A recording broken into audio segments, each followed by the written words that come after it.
этом ролике я решил отдельно вставить свою болтовню, чтобы вы от нее не устали в предыдущем. Решил немного поговорить, ну, просто проперло меня, что поболтать. Ехал там, вот, ночевал на даче, ехал на работу с утреца. Немного о развитии, о личностном развитии, как, ну, что мне помогает идти к цели, добиваться ее. Вот, еще хотел сказать, что я в своих роликах не ставлю никакой рекламы. Вот недавно просто обнаружил, что у меня появилась реклама. Я был очень удивлен, откуда она, даже монетизацию, я даже запрос на монетизацию не отправлял. Не хочу пока этого делать, пока могу сам зарабатывать. Может быть, потом, когда уже вынужден буду, ну, вот, до последнего буду удерживаться от этого. Но случайно выяснил, что у меня, оказывается, есть реклама на мои ролики. Я был очень удивлен, откуда она там взялась. Оказывается, вот финальная моя заставка, музыка, которую я в ней использую, она имеет права. И правообладатель, он не запрещает, не блокирует ее использовать. Пожалуйста, пользуйся, но при этом он может кинуть монетизацию на этот ролик и зарабатывать денежку.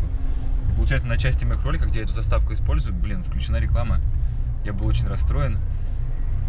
Но мне эта заставка очень нравится, я не хочу отключать, не хочу убирать.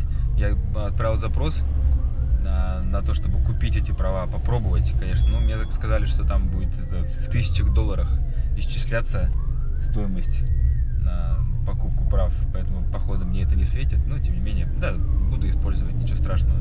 Надеюсь, эта реклама вас не сильно обломает. Новая заставка прикольная, я хочу ее оставить. Ну что, давайте немножко поболтаем.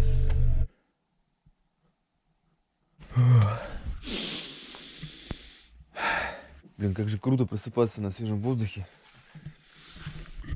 Ой. Солнышко, хорошо вообще.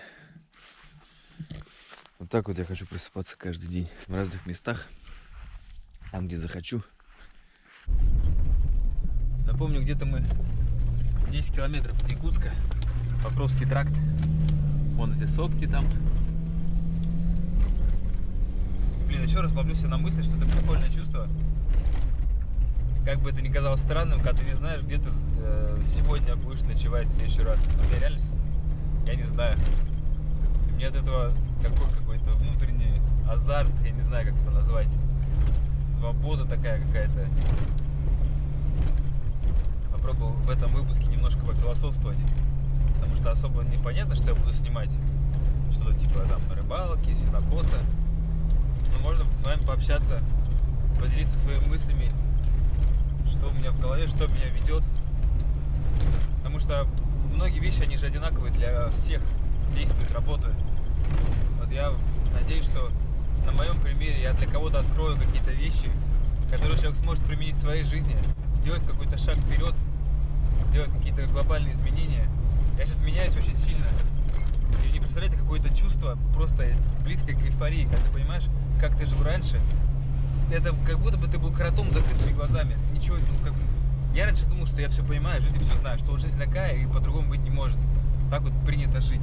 А что кто-то как-то живет по-другому, это вот, ну, это с какими-то особыми людьми случается, но точно не со мной. А я такой же человек, как все, обычный. Ничего нет, ну, какие-то есть, у каждого есть какие-то таланты в том или ином. И вот сейчас я пробую на вкус вот эту вот свободную жизнь кочевничества. Почему я так захотел? Я мог бы, конечно же, поселиться кому-нибудь из друзей. Меня многие зовут, говорят, ты что, тут совсем с ума сошел? Сентябрь, на дворе, на улице жить. А мне круто. Ты как будто бы вот сейчас, я даже за эти дни, как будто бы внутри сделал какое-то, ну, чувство, что большой широкий шаг вперед. Это, повторю, вот называется вот, не просто же говорят выйти из зоны комфорта, это реально работает, я вам просто говорю на 200%. Люди боятся этого, я боялся, я это всегда слышал, много лет я слышал, но много лет я боялся что-то изменить в своей жизни, что-то, стабильность, да, которая у меня была, стабильная работа, зарплата выше среднего, квартира там, ты знаешь, что ты будешь делать сегодня, что ты всегда придешь в квартиру, там у тебя есть там телевизор, всегда покушать, все это, у тебя есть коллеги, там друзья, все это стабильная работа, которая принесет тебе стабильный заработок, ты знаешь, что ты можешь там в отпуск поехать, накопить денег, да, в хороший какой-нибудь, выходные отдыхать ты можешь. Так-то я жил, в принципе, достаточно активно. Я каждые выходные что-то придумал, куда-то ездил в отпуска, всякие там экстремальные походы последние года начал делать. Но это всего тоже недостаточно. Вы не представляете, какие есть в жизни возможности. Я не представляю, но я чувствую, у меня сейчас чувство, что я вот стою на пороге этих возможностей. Я еще к ним не пришел, но такое чувство, что я уже обратно не вернусь в то состояние, которое было. И у меня путь только вперед, на месте по-любому стоять нельзя. И вот это, я уже говорил, называется точка невозврата. Когда ты до нее доходишь, ты осознаешь, как может быть в жизни, насколько много возможностей в жизни, что Вселенная просто полна возможностей, их только нужно уметь взять. Нужно их увидеть и взять, и все. Иметь смелость их взять. Вот почему я говорю, что зона комфорта, вот это наша, это такое обманное чувство, что если вы не представляете, что происходит с вами, если вы из нее выходите. Если вот у вас сейчас состояние такое, у кого-то есть, что вам все не устраивает, все не так, но вы боитесь что-то поменять, не бойтесь, просто берите и меняйте. И делайте. И у вас, я уверяю, на 200% вам гарантирую, что у вас все получится. Если вы не будете опускать руки, не будете сдаваться. Конечно, если вы что-то измените, потом испугаетесь, пойдете в депрессию, это вас не спасет. Позитив, всегда мыслить позитивно, что бы ни случалось. И двигаться вперед, действовать. Если что-то происходит не так, конечно, это выход из зоны комфорта, это стресс, да, у вас что-то может не получаться. Но не надо воспринимать первые неудачи как все, это все, конец. Неудача – это путь к успеху. Это говорят все бизнес-тренеры, что не бойтесь неудач. Даже вы везде слышите, все говорят одинаково. Почему мы это не прислушаемся и не верим? Я не говорю, я и про себя говорю, я тоже раньше пытался развиваться, что-то слушал. Одни и те же люди вещи говорят. Выйти из зоны комфорта, не бояться трудностей, не бояться неудач. Все неудачи – это путь к успеху. Это действительно так. Только тот, кто что-то делает, тот ошибается и двигается вперед. Все наши успехи через ошибки. Этого не нужно бояться, это нужно принимать как должное, как естественное, радоваться этому, понимать, что ты движешься вперед. Неудача пришла, ты с ней смирился. Не надо переживать по этому поводу. Переживать мы можем только, в каких случаях? Вот если, допустим, произошло какое-то событие, которое доставило нам неприятности, да, какое-то плохое событие. Тут варианты какие? Оно уже прошло. Если мы ничего не можем изменить, оно уже прошло. Смысл по этому поводу переживать? Помыслить, я, конечно, понимаю, что это не так просто. Но если логически помыслить, какой смысл переживать, если все, оно позади, это событие, это прошлое, оно уже прошло. Если есть возможность что-то изменить, так берите и меняйте. Состояние тревоги, состояние депрессии нам не поможет, нас абсолютно не поможет. Наоборот, это усугубляет наше состояние, и мы не можем активно действовать, чтобы что-то поменять, чтобы исправить допущенные ошибки или исправить ситуацию, которая с вами произошла. Вот можете на себе это почувствовать, что у нас бывает у людей постоянно какое-то чувство тревоги, да, вот волнение какое-то, мы там какие-то загоны, а вы подумайте насчет чего все эти мысли, да, то есть либо то, что я только что рассказал, что вот насчет переживаний прошлого, каких-то событий, либо переживания событий будущего. А это вообще бессмысленно. Эти события еще не наступили, а мы переживаем. Проанализируйте свою жизнь, проанализируйте даже работу, да, что у меня работа всегда с клиентами была. То есть я там мог волноваться из-за того, что у меня через 2 дня там сделка со сложным клиентом, мне там вообще, я с ним трясет, прям не знаю как. И хожу 2 дня, думаю, там засыпаю, думаю, там анализирую, прогнозирую там с ним диалоги, как я буду отвечать, как я что буду говорить. А потом приходишь с ним на встречу, все, а он, оказывается, весь негатив уже выплеснул, и сейчас все нормально, он что-то подписывает, там все делает. И ты такой, а что я переживал? И так в большинстве случаев нет смысла переживать. Надо переживать по факту. Вот сейчас происходит событие, ты переживаешь и действуешь. Но действуешь, да, не просто завис. Руки отпустил, глаза закрыл и все. Это Дейл Карнеги написал книгу «Почему я такой умный стал». Как перестать беспокоиться, начать жизнь, она называется. Кому интересно, эту книгу почитайте, он про это и пишет. И я это прочитал, испытал на себе и исправил. Это реально помогает. То есть он, как он говорит, закупорьтесь в сфере сегодняшнего дня. Не надо переживать о прошлом, не надо переживать о будущем. Живите здесь и сейчас. Что-то происходит, переживайте и действуйте. А то, что произошло, забыли. То, что будет, да еще, не наступило. Поэтому все-таки вот хочу завершить наш разговор про выход из зоны комфорта. На элементарном примере. Вот вы работаете на работе, которая вам не нравится, которая вам вообще не нравится. Но она приносит вам некоторый стабильный доход. Вы ее уже знаете, потому что работаете на ней уже 5 лет. Все от зубов отскакивает, все делаете на автомате, но устали вам вообще, она не чувствуете, что не то. Люди боятся уволиться, боятся остаться без денег, без стабильности, тем более есть какие-то долговые обязательства, там ипотечные. У меня самой ипотека по 30 тысяч в месяц мне приходится отдавать. Сейчас я сдаю квартиру, поэтому там остается 1/3 примерно мне выплачивать. Но все равно, я понимаю, что у многих есть такие обязательства, есть семьи. Хочу пример привести от моего друга, допустим, Лехи. Вот сейчас мне что-то пришло в голову, вспомнил. Он тоже работал на работе там лет 7, я уже оттуда уволился. Леха Лусков. Привет всей вашей семье. Леха Танюха, Леха молодец, Леха красавчик. Он просто понял, что в этой компании просто нет никакого развития, все, он застой. И зарабатывает он все меньше и меньше. Корпорация, знаете, разрастается, все меньше и меньше зарплата уже ниже среднего становится. И долго он не мог из этой зоны стабильности вылезти, но не только потому, что он сам боялся, а потому что у него 2 детей и супруга, который был в декрете, потом вот, ну, вот ждал, пока она выйдет на работу. То есть, конечно, вот эти некоторые моменты, они мешают, я согласен, я не спорю. Мне гораздо проще одному, холостому, что вот у меня нет такой нагрузки, да, семейной, поэтому я прекрасно понимаю людей, которым сложнее в этом плане, и ничего тут не кричу, что типа давайте все выходите из зоны комфорта. У всех разный уровень, я это понимаю. И кому-то действительно безвыходная, у многих ситуация, что там концы с концами еле сводят, и по-другому. Но мы же не знаем, как мы можем по-другому. Мы зачастую не знаем своих возможностей.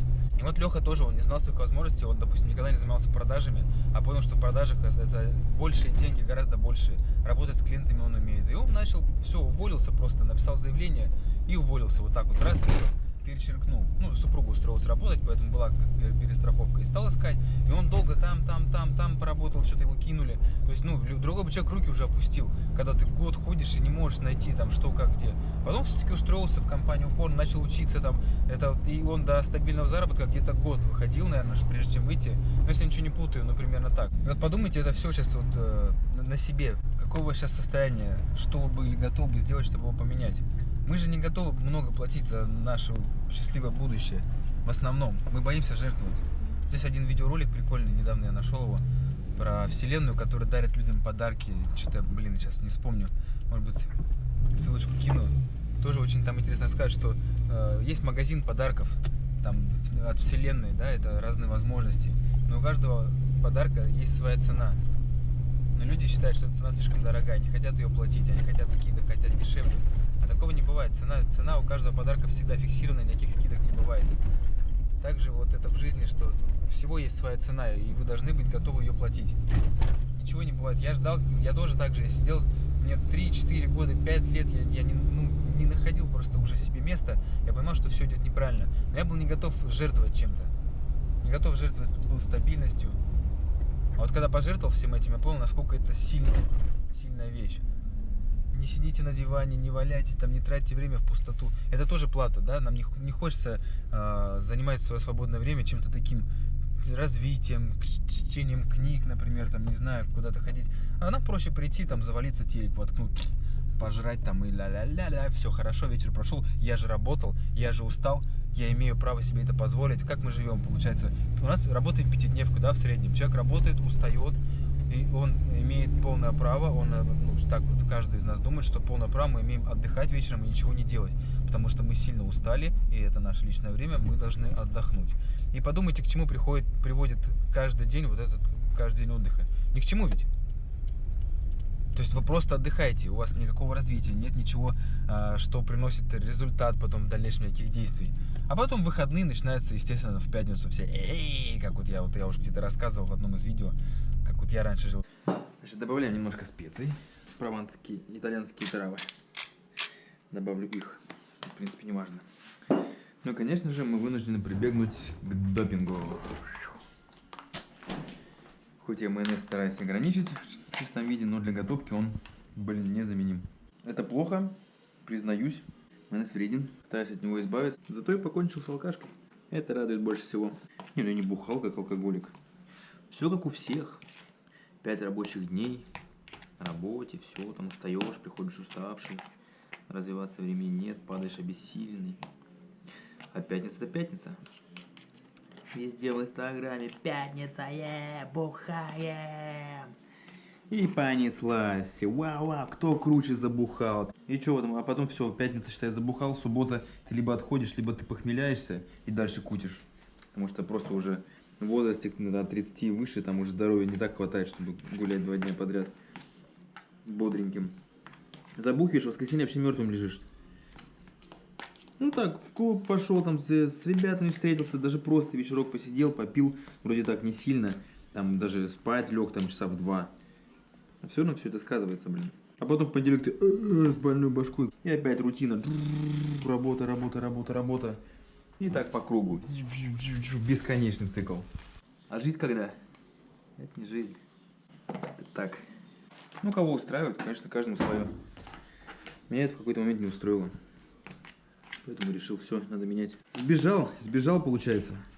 Оставил кучу друзей. Постоянно какие-то тусовки, дни рождения, праздники. А тут начинаем новую жизнь. Я ее решил заснять. То есть из-за того, что ты 5 дней тяжело работал, у тебя единственная возможность отдохнуть, это в пятницу пойти в кабак куда-нибудь там. Так построено наше современное общество, что для нас это для всех норма считается. И никто не считает, что это неправильно. Все считают, что это так и должно быть, потому что так всегда было, и так всем нравится. Конечно, нравится. На этом-то и построено вот это современное мироустройство, чтобы люди не развивались. Толпа элитарное общество. И вы же не развиваетесь при этом. Вы считаете, что вам хорошо, все, вы живете счастливо. Я не говорю про то, что надо бросать работу, там все, бежать, там, путешествовать. Я говорю о том, что мы должны найти свое призвание, найти работу, которая нам будет по душе. И вот если мы на работе работаем, мы должны получать удовольствие от каждого дня. И если мы получаем от работы удовольствие, то мы от нее не устаем, и мы имеем силы после работы развиваться личностно как-то. Какие-то иметь хобби личные, да, помимо того, что мы просто работаем, да, какой-то там специализации. Мы должны быть счастливыми каждый день. Чтобы быть счастливыми каждый день, мы должны найти свое призвание, ту работу, которая нам будет приносить удовольствие, и тогда мы будем жить в удовольствии. Зачастую ведь мы просто, наша работа связана с тем, что так сложилось, что вот мы пошли, и вот тут привыкли, тут все. И опять же боимся что-то менять. Но мы же можем задуматься, у каждого человека есть какие-то свои интересы. Вот я общаюсь с людьми, что вот они занимаются одним, а хочется делать другое. И люди не делают, потому что здесь уже все налажено, все наработано. Чтобы делать другое, это нужно учиться, это нужно прям вот очень много времени потратить на учебу, очень много сил, чтобы развиться, чтобы в этом деле. Вы подумайте, что к чему это приведет, что вы сейчас напряжетесь, а потом будете жить счастливо. Будете заниматься любимым делом и развиваться в нем. Потому что когда дело любимое, тебе хочется в нем развиваться постоянно. А когда ты развиваешься постоянно, у тебя нет вариантов другого, как добиться высот в этом деле. Тут по-другому никак. Не добиваются люди высот, потому что им не нравится то, чем они занимаются. А если вам это нравится, если вы фанатеете от своего дела, то вы будете развиваться всегда. Найдите свое любимое дело, тогда вам будет в удовольствие каждый день ходить на работу, вы будете жить радостно. Вы не будете уставать, вы будете после работы развиваться в этом же деле, в другом деле, потому что мы должны быть развиты в разных вещах. И выходные вы будете тратить не на то, чтобы там отдохнуть от тяжелой недели, а вы будете думать о том, как бы эти 2 дня, свободных дня, вы провести с максимальной пользой. Как бы получить побольше развития за это время. И, конечно, отказ от алкоголя в этом очень сильно помогает. Когда у тебя мозг в тонусе постоянно, ты и на буднях, и в выходные, и ты тратишь время не на просто гулянки, пьянки, а ты реально, думаешь, как бы по максимуму взять от этого свободного времени, чтобы развиваться. Вот это круто. Этого мне очень не хватало.